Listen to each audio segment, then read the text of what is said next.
At habang kami ay nagpa-project dito ng marketing and entrepreneur, ng agro-entrepreneur, ay may nakita kami ditong sasakyan na natanggal yung gulong mismo. Kitang-kita sa ating vlog for today na natanggal yung gulong. At talaga namang, naku po, Diyos ko, layo pa naman siguro ang biyahe nitong ating kabarangay na ito na trader. Dito na yan. Dito na ho. Ay, kaya lang talaga natanggal yung gulong. Oh, sobra, grabe. So, kailangan maayos yan sa lalong madaling panahon at nagiging sanhi ng traffic dito sa ating bagsakan dito sa Tanawan City. So, kailangan maayos yan at ma-repair agad at dahil magiging sanhi ito ng traffic dito sa Tanawan City. So, yan, ang gulong ay kitang-kita natin na natanggal. Ayan. So, inaayos na.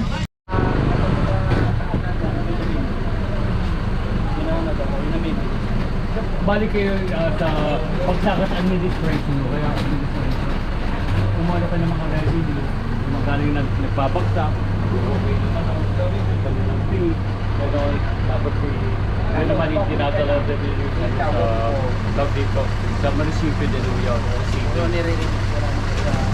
City po. Siyempre sa agriculture ko, kayo, Department of Agriculture, ito kami mismo public market. Public market. At dahil nga bagsakan ito dito sa Tanawan City, dito natin makikita ang mga luya, ang gagandang luya. Oh, ayan mga kabarangay, mga saging na saba, mga talbos, at kung ano-ano pa. At hoy! Ano ga, kamusta na? At narito rin ang mga luya at mga iba't ibang gulay. At titingnan natin yung kung ano binibili nila Ma'am Irene dito.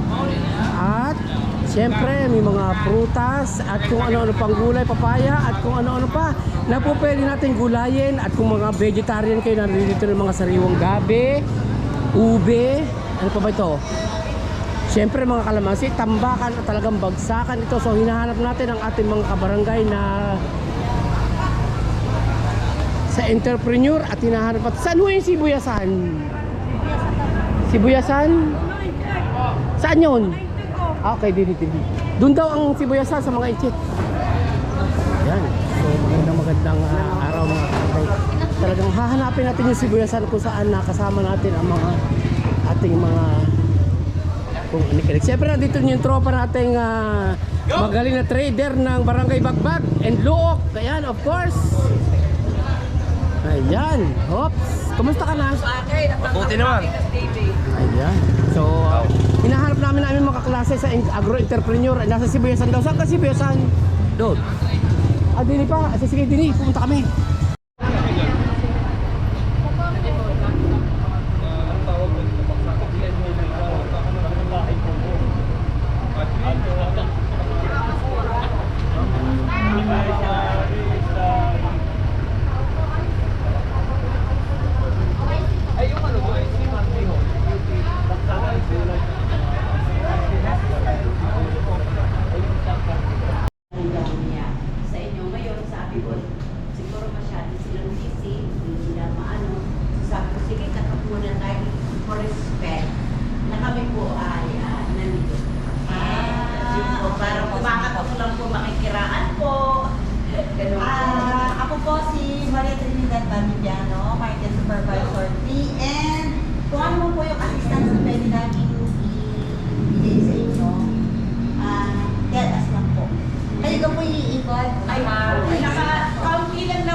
Yan lang po naman ang in-interview para anim na question na. Kasi kami naman po yung mga farmer. Ay parang marketing lang po ang aming ano dito. At saka sila naman po lagi din napunta rin pala dito. Mga sa baksakan. Wala naman kailangan. Alam po namin, gusto lang po namin ano pa talaga ang excuse me lang po. Opo nga po sila sir.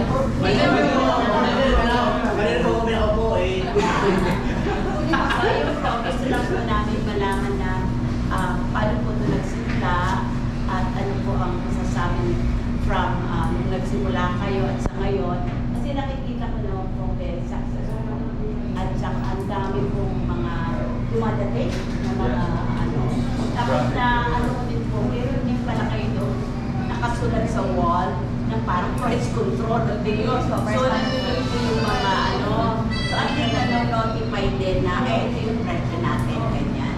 Maganda naman po yung nakita namin. Sa ngayon lang po nakita namin kasi yung mga dumarating na mga sasakyan namin. Pero wala po masyadong customer. Kaya na-interview po namin talaga yung mga may mga pagka-aray na tawag nila na storage versus sa walang storage. Pero ang tagal na pala nila dito. Yung iba po, 10 years na. And so, di-itin ka po kung matagal na kayo dito, mayroong kita, mayroong opportunity. Lagi po. So, bigyan ko kayo ng konting, ano po, chismis. Ito po yung konting background, ano mo, ay, sir, ito pala yan. So, nung ang bagsakan po ay nagsimula ng 2016. Actually, ito ay naging resulta ng gawa na ang aming pong palengke. Doon, pinasok po namin yan sa PPP, yung public-private partnership. So, ngayon po, ang nag-handle ay private na. Pero to cater po, yung mga mamugulay namin, nagkameron na po kami ng bagsakan. Actually, from the start po, we thought na hindi siya mag-click kasi saan ka tayo nakakita ng palengking talo, malayo kasi siya sa, malayo sa daan. Hindi katulad ng mga usual palengke na malalapit sa daan. O yun yung struggle po kami nung una, nag-iipat sila dito. Kumaga kasi ang mga tao, ang hirap po dito. Pero, nevertheless, dahil walang choice, dito talaga, dahil private na po sa kanila. So, nag-iipat po namin dito. Currently po, we have 298 kasi stall. We operate po 24/7. May sarili po kaming security covered po ng ng civil security namin. We have 140 employees po na nag-duty na po 24/7. And yung amin po monthly collection ay secret. No reveal, no reveal. So, ano naman po, I am proud to say naman po na whatever po yung sinasabi ng finance committee namin as one of the revenue generating offices, nahihit naman po na. So, yun po, and yung pong mga kalagat dito, may dahil na bengit, may sinta, may sariyaya. Isa po sa itinakagawa namin is yun pong mga source ng aming mga kalakal dito. Even though po, meron silang sariling bagsakan sa kanilang mga place. Like ang sariyaya, meron sa kanila yan. Lalo na po ang Indian, meron sa kanila yan. And we also, nag-benchmark din kami po sa kanila para ma-adapt din yung best practices nila. Pero we are still happy na nagdadala pa rin sila dito kahit na meron sila doon sa So, yun po.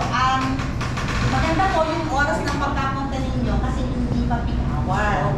So, pag nagsimula po ng mga 10 o'clock, all throughout na po yun sa buong araw, ay busy na po. So, it's a good thing po. Medyo maaga-aga, nakapagtanong-tanong po tayo. Ma'am, Benguet. Yes. Baguio. Baguio. Dito pa nila na. Yes po. So, sabi sir kasi nung mayor ng Benguet sa amin, nag-ano siya sa amin, naghingi siya ng favor na, kasi ang tawag namin dito, yung mga Baguio products, like the usual na nakasanayan natin. Gulay Baguio. Gulay Baguio. Sabi ni mayor sa amin, sabi niya, kung pwede raw makikusap na itag siya as Benguet vegetables. Kasi sa totoong buhay, konti naman daw talaga yung, wala nang masyadong farmland na yung mga harvest na vegetables sa Baguio. Sa Benguet talaga. That's why we practice po sana na kahit yung sa mga nag-benchmark dito, ginagamit na namin yung term na Benguet. Tama naman. That's why. Benguet vegetables ba? Yes po. Ah, okay. So yun po yung ginagamit namin dito. And kami po, sa pagdaan ng mga panahon, nagkameron ng mga regular na pinagagalingan ng That's why, kung sayang ako walang nakapag-assist sa inyo, sana napa-assist namin kayo. Dito po, iba-iba yung section. Meron po kaming Sariaya, meron po kaming Baguio, meron po kaming Nueva Ecija, Liliw. Yung amin pong section, hindi na, although zoning po kami ng vegetables, yung pong zoning namin, nakasama na rin kung saan sila nanggagaling. And dito, yung usual, natin, mga pagmanawag kami po, may pupunta. Punta kayo sa Baguio, kunin nyo yung ganito. Punta kayo sa Sariaya, tawagin nyo si ganon. Kasi po, yung nila, yung zone nila, ay kung saan nagkagaling yung kanilang mga vegetables. Kaya kung pag sinabi namin, ma'am, nagaling na kayo sa Sariaya, o nagpatawag kami ng inspector, samahan nyo sila sa Baguio. Samahan nyo sila sa, yun na po, alam na po nila. Hindi na sa hindi po, yung po yung po, hindi lang naman po, may mga rin po doon, Baguio na, galing talaga sa Baguio. Yung wet marketing, saan galing yung mga products? Ito sa Baguio. Yung isda. Ito po kasi ay private. Private. So ma'am, ang bagsakan po ngayon sa kasalukuyan ay nationwide trading na. Yes po. Okay, good. Kami po ay natag bilang Central Trading Post namin. Region po. Good. Good news. Central Trading. Ang isa kong observation, nakakatuwa kasi yung mga retail, pwede rin pala. So sabi ko, dito pala magandang mamili pag may mga piyestahan, may mga handaan. Kasi ang laki po ng mura. Kaya ko compare ko talaga sa mga grocery at sa mga market. So yun, akala ko kasi yung pwede lang mamili dito, yung may mga retail, yung magtitinda. Yung pala, open din pala sila sa katulad namin. Pa-konti-konti. Ito nga, bumili ng konti-konti. Saan po kayo bumili? Joke lang po. Ma'am, actually, bawal talaga. Kasi, dahil ito nga po ay bagsakan, we cater po 10 kilos pataas. Pero, hindi po talaga namin pag-nabukas po sa our local farmers. Siyempre po, may kaunting dealing sa mga local farmers.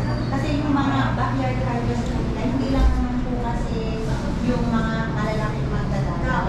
Meron mga malalaking bukid. Meron din po kasi kami mga farmers na halimbawa po may mga konting balaga ng sitaw sa likod bahay, may konting talungan. Kaya gusto po nila dito pupunta. Eh di sila po ay catered namin. Kaya sila po bawal. Kaya lang po. Halimbawa naman na nagdadala rin ng dito ng mga halimbawa na ako nagdadala ng papaya tapos yung okra wala pa 10 kilo. E di siyempre di na rin bibenta. Kaya Saka you have two options po kung paano ibenta ang inyong kalakal. Pwede pong pagdating nyo dyan at may pay pa kayo, benta nyo na doon sa middle. Hindi ganun po magtatransact na lang kayo, bibili nila sa inyo, sila na yung magbebenta. Pwede naman po kung gusto nyo kayo ang masunod sa inyong presyo, wag lang tataas doon sa, meron tayong price monitoring model, wag lang po tataas doon, ay hindi pwede kayo rin po. Meron po kami, kita nyo yung dalawang malaking parang gym po.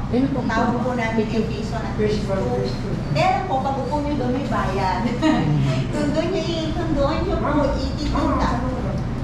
Nung pagka kasi pumasok yung tricycle, yung ticket, tapos pagdating yun, yung ganun pag Opo, iba po yun. Kasi ang pagpasok po ninyo, may dala kayong kalakal, charge po kayo for yung market fee po. Yung po taripa ng dala ninyong kalakal. Pag kayo naman po ay dito nyo ibebenta, yung may pay naman po para doon sa space na inyong pagpipago. Ayun po, kaya po dalawa.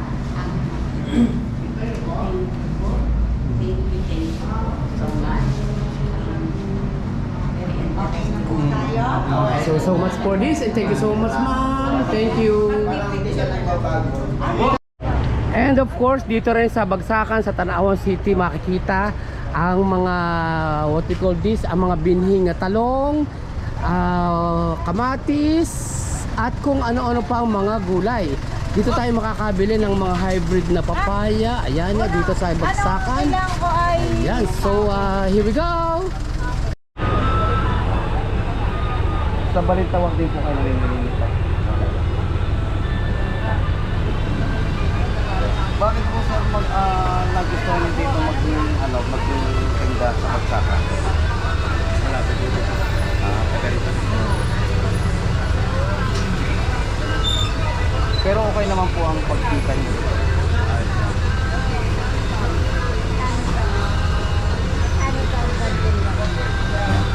Ano po araw-araw?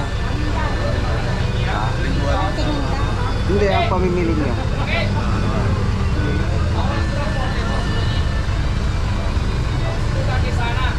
Ayan, kasama din natin si Sir Edgar this morning. Oh, naghahanap ako ng lome. At syempre pa Meron ako. Ayan, ano binili niya? Abay, melon at saka Melon at- celery. Oo, masarap yan. Yan, Of oo. course, kasama din natin si Konsehala Jennifer Masangkay with engineer and Mami Minda. Konsehala, anong atipakay dito? Morning po. So ngayon po kami po ay magmo-marketing. Kaya po nag-interview po kami ng mga tindera at tindero. Ayan. So kasama ito sa ating Kasama po ito sa aming agro-entrepreneurs. ayun. So si Sir naman, si Sir Edgar naman, talagang tumira ata agad ng melon at saka nito. Celery. Celery. Ang sarap niya sa pansit. Ginagawa rin niyang juice. Ayan. So nakakailan na kayo? Of course with the Kami po with ay the birthday celebrant himself, Sir. Engineer Manny. Hello. Any message? Galingan natin ang pag-i-interview para mas matuto po tayo at mai-apply natin sa ating pang-araw-araw na pamumuhay. Yes, of course. Very well said, Engineer Manny Redondo. Of course with Mami Minda. Ayan, ang nanay natin dito sa ating entrepreneur. Mami Minda Evangelista. Ha? Ay di kami narito sa Kuwar at kami namimili na medyo mura-mura sa Baksakan dito sa Tanawan.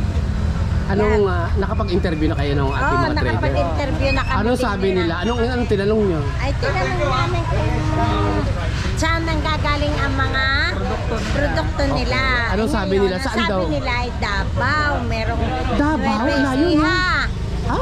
Ari lamang ang Batangas. Okay. Natagsa na aming na-interview. Ang layo, no? Layo na pinanggagalingan pa rin mo. Ini-interview namin. Depende po sa Nueva produkto Ecija. na Ay, doon meron tayo sila. pumunta. Nueva Ecija at saka Davao. So pwede ba natin din i-consider ito sa ating diversification? Hindi. Okay, malayo, no? Farm niya. Ayan, dito tayo sa RB Redondo Agricultural Farm Learning Site for Agriculture, of course, with the engineer Manny Redondo. Ayan, narating din natin ang kanyang farm. Chika, yes. Bigyan mo rin ng feeds ito. Ganda luang din ang farm. Ayan, dito tayo sa may Star Market Palengke at papasukin natin ang Bagsakan. Okay, dito yung gitna, yung sinasabing sibuyasan at mga bilihan ng mga wholesale and retail items. Ayan, so gitna, pupuntahan natin yung gitna. Ayan, dito tayo. Ako ng kalabasa. Oo. Magkano? 13 laga. Dahil pa sabihin natin ni 1 ton. 1 ton. Isang lagang kalabasa. Ay baksak ng kalabasa. Oh. Hindi ginagawa na wala ay pagkakagawa pa. Ginagawa na 100 ang sige ninyo. Ay halimbawa magbabagsak ako ng ano yung pinakamahal dyan. Yung cauliflower. Galing na ng Baguio. Cauliflower, yun. Siling Labuyo. Ang namin na upper plastic ko. Upper plastic. 10 kilo po yun. Sabi na dito, 10 kilo. Opo. Yun o, pag may 10 kilo. Pero ito talagang tipid po ito. Hindi kayo nakikikil.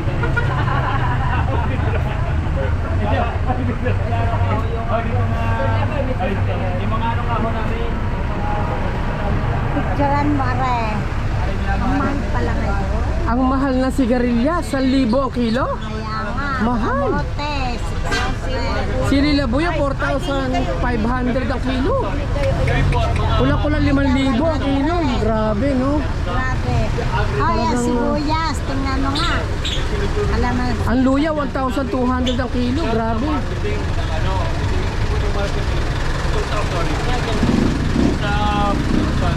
Sa Bagsakan ng Tanawan. Kami taga mataas ka, Dito may presyo po kami. May price monitoring kami talaga. Opo. Paano po nyo pinapata yung mga presyo po niya? Ay, di ba, meron din po kami yung sa price monitoring namin. Nagpapay-pay din po dyan sa mga buliga, magdadala. Kami po sila, kinukuha yung kung halimbawa, kung magkano presyo ngayon. Sa kanila din po pala sila. Ay, para makasabi na. Kasi ang daming ang daming kalabasa ako nakita. Ay talagang kalabasa.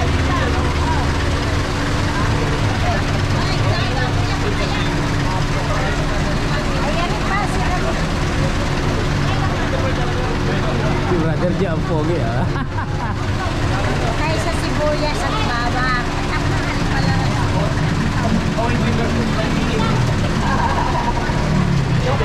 Joke lang po. Lagi po kami po. Dahil may resibo. Ayun.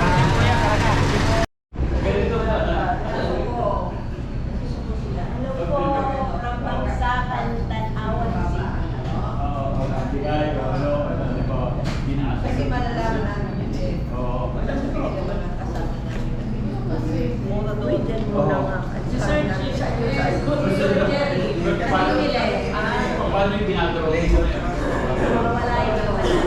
At syempre pa, hindi lang mga gulay at prutas ang makikita natin dito sa Bagsakan, kundi itong pure honeybee.